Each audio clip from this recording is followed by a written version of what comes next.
आदर्श विद्या मंदिर द्वारा संचालित ऑनलाइन कक्षा में आप सभी भैया बहनों का हार्दिक स्वागत है। कल हमने पिछले कालांश में सामाजिक ज्ञान कक्षा 10 विषय में पाठ 7 राज्य सरकार के बारे में अध्ययन प्रारंभ किया था। सरकार के प्रथम अंग व्यवस्थापिका का अध्ययन हम कर रहे थे। उस व्यवस्थापिका में हमने विधान परिषद के बारे में अध्ययन करना शुरू किया था, विधानमंडल के बारे में।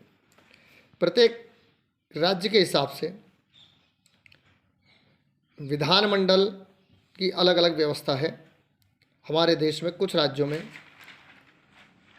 2 सदन है विधानमंडल में और अधिकांश राज्यों में 1 सदन है। तो जिन राज्यों में 2 विधानमंडल हैं वहाँ पर एक विधानसभा और एक विधान परिषद होता है। तो कल हमने विधान सभा के गठन के बारे में पढ़ दिया था। आज हम विधानसभा विधान परिषद यानी दूसरा जो सदन होता है उसके बारे में अध्ययन करना प्रारंभ करते हैं। विधानसभा को विधान परिषद की उत्पत्ति और सृजन करने के लिए संसद को सिफारिश भेजने का अधिकार है। यानी विधानसभा ही विधान परिषद की उत्पत्ति और उन्मूलन दोनों के लिए संसद को सिफारिश भेजने का काम करती है। यानी जिस राज्य की विधानसभा ने प्रस्ताव पारित करके संसद को भेज दिया कि हमें हमारे राज्य में विधान परिषद का गठन करना है या हमारे राज्य से विधान परिषद की समाप्ति करनी है, तो ये भेजने का अधिकार उसी को है। तो अर्थात सृजन और उन्मूलन दोनों में विधानसभा की महत्वपूर्ण भूमिका होती है। अनुच्छेद नंबर 169 के अनुसार संविधान के अनुच्छेद 169 में प्रावधान है, यदि विधानसभा अपनी पूरी सदस्य संख्या के बहुमत से तथा उपस्थित व मतदान करने वाले सदस्यों की संख्या के 2/3 बहुमत से प्रस्ताव पारित कर संसद को भेज देती है, तो संसद विधान परिषद का सृजन कर सकती है और उन्मूलन कर सकती है। अगर सृजन के लिए प्रस्ताव भेजा गया है तो विधान परिषद का सृजन कर सकती है संसद, और उन्मूलन के लिए भेजा गया है तो उस विधान परिषद को समाप्त करना अर्थात उन्मूलन करने का अधिकार भी संसद को है, संसद कर देती है। इस विधान परिषद के गठन की प्रक्रिया क्या क्या होगी, कैसे चुनाव होगा, कितने सदस्य होंगे, इसके बारे में हम स्पष्ट अध्ययन करते हैं। सदस्य संख्या, राज्य विधानमंडल का यह दूसरा सदन माना जाता है। द्वितीय सदन या उच्च सदन के नाम से इसको जानते हैं। यह स्थायी सदन भी है और इसे विधान परिषद के नाम से हम जानते हैं। विधानमंडल का यह उच्च सदन है, स्थायी सदन है और इसे विधान परिषद के नाम से जानते हैं। संविधान की व्यवस्था के अनुसार विधान परिषद में जो राज्य की विधानसभा है उस विधानसभा के सदस्यों की 1/3 संख्या से अधिक संख्या नहीं होगी। ये स्पष्ट प्रावधान है।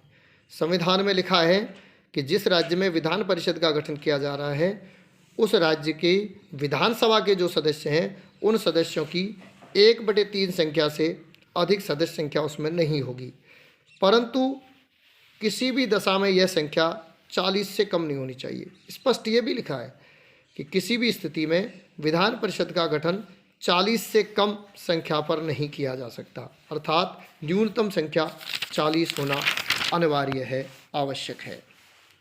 इसके अलावा सदस्यों का निर्वाचन और मनोनयन किस प्रकार होता है। विधान परिषद के कुल सदस्यों में से 5/6 सदस्य निर्वाचित किए जाते हैं और शेष 1/6 सदस्य मनोनीत होते हैं। निर्वाचन और मनोनीत, निर्वाचन का मतलब है चुनाव के द्वारा चुनना, चुनाव के द्वारा उन्हें निर्वाचित करना, और मनोनीत का मतलब है मनोनयन करना, राज्यपाल के द्वारा उनको मनोनीत करना। इस प्रकार 5/6 निर्वाचित और 1/6 मनोनीत सदस्य इसके अंदर होते हैं।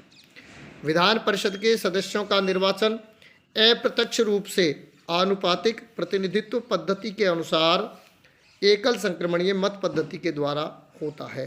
यानी विधान परिषद के सदस्यों का निर्वाचन जो भी मतदाता हैं, जो भी निर्वाचक मंडल है, वो आनुपातिक प्रतिनिधित्व पद्धति के अनुसार एकल संक्रमणीय मत के माध्यम से इनका निर्वाचन करते हैं। इसके निर्वाचक मंडल में निम्नलिखित निर्वाचक मंडलों को शामिल किया जाता है, यानी जो विधान परिषद के सदस्यों का निर्वाचन करते हैं ऐसे कुछ निर्वाचक मंडलों की व्यवस्था की गई है। ये निर्वाचक मंडल कौन कौन से होते हैं, इनके बारे में स्पष्ट जानकारी अपन कर लेते हैं। पहला है स्थानीय संस्थाओं के निर्वाचक मंडल।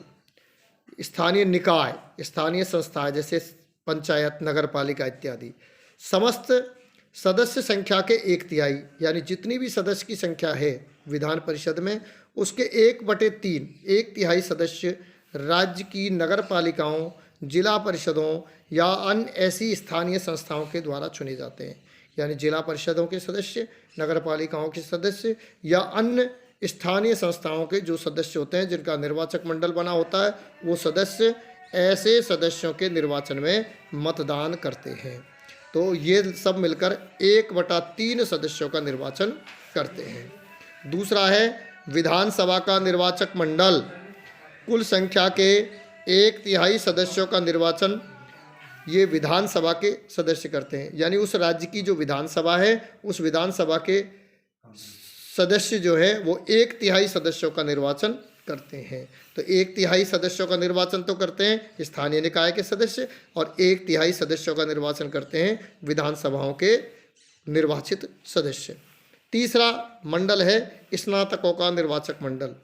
स्नातक शिक्षा प्राप्त यानी जिन्होंने BA पास कर रखा है, स्नातक की शिक्षा प्राप्त कर दी है, वो व्यक्ति जिन्होंने स्नातक की परीक्षा 3 वर्ष पूर्व पास कर ली हो, यानी 3 वर्ष पहले जिन्होंने स्नातक की परीक्षा पास की हो, ऐसे ये लोग मतदान के अधिकारी होते हैं, निर्वाचक मंडल में शामिल होते हैं। और ये कुल सदस्य संख्या का 1/12 सदस्यों को चुनते हैं।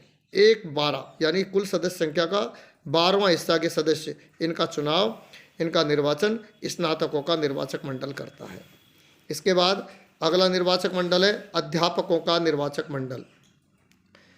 अध्यापकों के निर्वाचक मंडल द्वारा भी 1/12 सदस्यों का निर्वाचन किया जाता है। कुल सदस्य संख्या के 1/12 सदस्यों का निर्वाचन इस अध्यापकों का एक निर्वाचक मंडल करता है। अध्यापकों के निर्वाचक मंडल में कौन कौन होते हैं? राज्य के किसी भी माध्यमिक या उच्च माध्यमिक शिक्षण संस्थान में कार्यरत अध्यापक जो 3 वर्ष से पढ़ा रहे हैं, ये कुल सदस्यों की 1/12 संख्या का निर्वाचन करते हैं। यानी ऐसे सदस्य जो राज्य के किसी भी उच्च माध्यमिक या माध्यमिक शिक्षण संस्थान में लगातार 3 वर्ष से पढ़ा रहे हों, 3 वर्ष से पढ़ा रहे हों, 3 वर्ष से पूर्व यानी जिन्होंने पढ़ाते पढ़ाते 3 वर्ष पूरे कर लिए हों, ऐसे सदस्य ही इस निर्वाचक मंडल में शामिल होते हैं। और उसके अलावा राज्यपाल द्वारा मनोनीत कुल सदस्य संख्या के 5/6 सदस्यों का निर्वाचन तो निर्वाचन प्रक्रिया के द्वारा विभिन्न निर्वाचक मंडलों से किया जाता है। शेष बचे 1/6 सदस्यों को राज्यपाल मनोनीत करता है। यानी 5/6 सदस्यों के निर्वाचक मंडल में तो आपको ध्यान में आ ही गया, स्थानीय संस्थाओं के निर्वाचक मंडल 1/6 सदस्यों को, विधानसभा के निर्वाचक मंडल 1/6 सदस्यों का, स्नातक निर्वाचन मंडल 1/12 सदस्यों का और अध्यापकों का निर्वाचक मंडल 1/12 सदस्यों का निर्वाचन करते हैं। इस प्रकार कुल मिलाकर 5/6 सदस्यों का निर्वाचन हो जाता है। शेष बचे 1/6 सदस्यों को राज्यपाल मनोनीत करता है। और राज्यपाल कैसे लोगों को मनोनीत करता है? जो कला के क्षेत्र में, साहित्य के क्षेत्र में, विज्ञान के क्षेत्र में, सहकारिता के क्षेत्र में, समाज सेवा के क्षेत्र में अग्रणी भूमिका निभाते हैं, रुचि रखते हैं, ऐसे श्रेष्ठ जनों में से 1/6 सदस्यों का निर्वाचन राज्यपाल महोदय के द्वारा किया जाता है। इस प्रकार राज्य की विधान परिषद के सदस्यों का निर्वाचन और मनोनयन पूरा होता है। अब इन सदस्यों को बनने के लिए कुछ योग्यताएं भी निर्धारित की गई है। सदस्य बनने के लिए कौन कौन सी योग्यता होना आवश्यक है? योग्यताओं की दृष्टि से कोई विधानसभा का सदस्य बनने और राज्य विधान परिषद का सदस्य बनने में कोई अधिक अंतर नहीं है, केवल एक आयु का अंतर है। विधान परिषद के लिए निर्धारित सभी योग्यताएं, विधानसभा के लिए जो निर्धारित योग्यताएं हैं वो सभी योग्यताएं विधान परिषद का सदस्य बनने के लिए भी आवश्यक हैं। अंतर केवल इतना है कि विधानसभा में सदस्य बनने के लिए आयु 25 वर्ष होनी चाहिए, लेकिन विधान परिषद में यह आयु 30 वर्ष होनी चाहिए। केवल आयु का अंतर है। विधानसभा का सदस्य 25 वर्ष की आयु में बन सकता है, जबकि विधान परिषद का सदस्य निर्वाचित होने के लिए 30 वर्ष की आयु होना अनिवार्य है। यानी केवल आयु में इस प्रकार का अंतर है। तो इस प्रकार सदस्यों का निर्वाचन के लिए जो योग्यताएं विधानसभा के लिए बताई थी अपन ने, कौन कौन सी बताई थी? एक तो भारत का नागरिक होना चाहिए, और दूसरा बताया था आयु, तो इसमें आयु में अंतर है, आयु 30 वर्ष या इससे अधिक होनी चाहिए। तीसरा बताया था राज्य या केंद्र सरकार के अधीन किसी भी लाभकारी पद पर नहीं होना चाहिए। चौथा बताया था दिवालिया या पागल नहीं होना चाहिए। इस प्रकार जो शर्तों को पूरा करता है वह सदस्य यानी राज्य विधान परिषद का सदस्य निर्वाचित होने की योग्यता हासिल कर लेता है। अब आता है कार्यकाल। कार्यकाल की दृष्टि से इसको एक स्थायी सदन माना जाता है। जिस प्रकार केंद्र में राज्यसभा स्थायी सदन है, यहाँ पर विधान परिषद एक स्थायी सदन है। विधान परिषद के सदस्यों का कार्यकाल 6 वर्ष होता है। यानी विधान परिषद तो स्थायी है, इसका तो कोई निश्चित कार्यकाल नहीं होता, लेकिन इसके जो निर्वाचित सदस्य आते हैं उनका एक निश्चित कार्यकाल होता है, और वह कार्यकाल 6 वर्ष होता है। प्रति 2 वर्ष बाद 1/3 सदस्य अपना पद छोड़ देते हैं। हर 2 वर्ष बाद 1/3 सदस्य अपना पद छोड़ देते हैं और उनके स्थान पर नए सदस्य आ जाते हैं। यानी हर 2 वर्ष में 1/3 सदस्य अपना पद छोड़ते हैं और उनके स्थान पर नए सदस्य आते रहते हैं, और इस प्रकार क्रम चलता रहता है। अर्थात सभी सदस्यों का कार्यकाल एक साथ समाप्त नहीं होता। इस प्रकार की व्यवस्था विधान परिषद में की गई है। जैसी राज्यसभा में व्यवस्था है, वहाँ भी हर 2 साल में 1/3 सदस्य बदलते हैं। ये इसी प्रकार विधान परिषद में भी 1/3 सदस्य हर 2 वर्ष बाद बदलते रहते हैं और उनके स्थान पर नए आते रहते हैं। एक साथ सभी सदस्यों का कार्यकाल कभी समाप्त नहीं होता, इसलिए यह एक स्थायी सदन भी माना जाता है। अब आता है 5वीं और आखिरी बात, गठन में पदाधिकारी।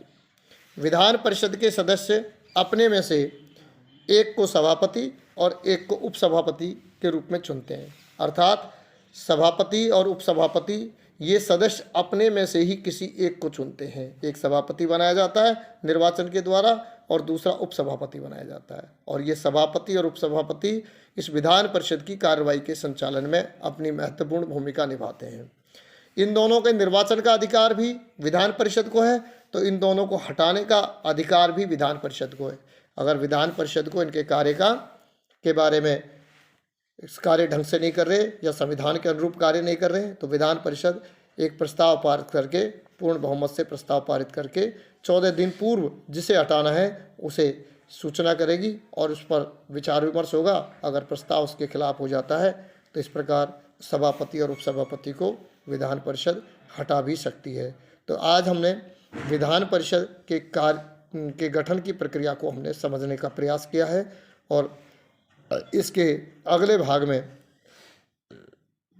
विधान यानी इस व्यवस्थापिका के कार्य और शक्तियों के बारे में पढ़ेंगे। यानी विधानसभा और विधानमंडल जिन मिलाकर विधानसभा और विधान परिषद मिलकर विधानमंडल के कौन कौन से अधिकार हैं, कौन कौन सी शक्तियाँ, इनके बारे में बाद में अध्ययन करेंगे। धन्यवाद।